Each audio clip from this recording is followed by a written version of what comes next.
Karen loved control. She ran the neighborhood HOA like a queen and had her eyes on the private lake behind my property.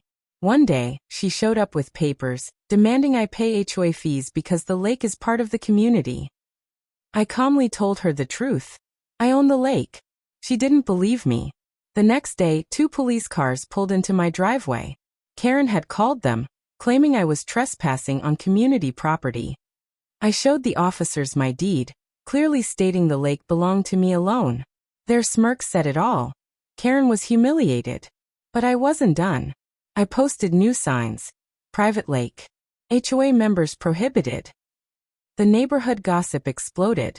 Karen's dream of control drowned faster than a stone in my lake.